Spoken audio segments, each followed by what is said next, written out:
উদয়পুরে বন্যা কবলিত এলাকা ও ত্রাণ শিবির পরিদর্শনে গেলেন মুখ্যমন্ত্রী ডক্টর মানিক সাহা। বন্যার কবলিত গোটা ত্রিপুরা রাজ্য জুড়ে পরিস্থিতি যেমন চলছে ঠিক একই রকম পরিস্থিতি উদয়পুরে। কয়েকদিনের বৃষ্টিতে গোটা উদয়পুর মহকুমা জলমগ্ন। উদয়পুর মহকুমা জুড়ে বৃষ্টির তীব্রতা কিছুটা কমলেও বন্যাজনিত পরিস্থিতি প্রায় একই রকম।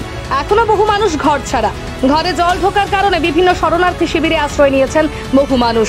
শুক্রবার উদয়পুর খিলপাড়া এলাকা, খিলপাড়া মার্কেট সেট সহ বন্যায় কবলিত বিভিন্ন জায়গা পরিদর্শনে যান মুখ্যমন্ত্রী। পাশাপাশি এদিন তিনি খিলপাড়া উচ্চতর মাধ্যমিক বিদ্যালয়ে বন্যায় ক্ষতিগ্রস্ত পরিবারদের জন্য তৈরি শরণার্থী শিবিরও পরিদর্শন করেন।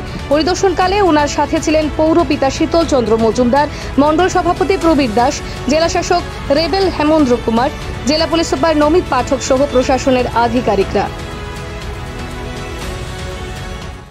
বিধায়করা সব জায়গায় যাচ্ছে, সরকার তো কাজ করছে, পাশাপাশি এই কাজটা হচ্ছে আমাদের, বিশেষ করে আমাদের কেন্দ্রীয় সরকার যেভাবে সাহায্য করছে, অমিত শাহজিকে আমি বারবার ধন্যবাদ দিতে চাই।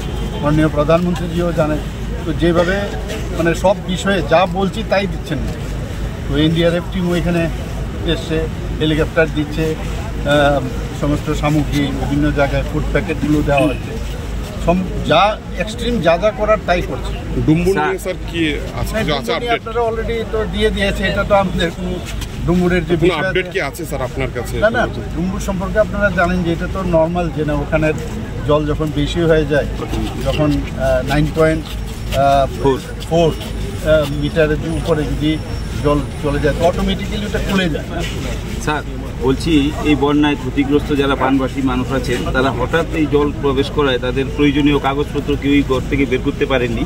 সেই প্রয়োজনীয় কাগজপত্র বের করার জন্য প্রশাসনিক আধিকারিকদেরকে আপনি কি নির্দেশ দেবেন? না, আমি শুনেছি ওরা বলছিল, আমি বললাম এটার জন্য চিন্তা কিছু করার নেই, যদি নষ্টও হয় সেগুলোকে আমরা ডুপ্লিকেট বের করে সেটা আমরা দিয়ে দিই।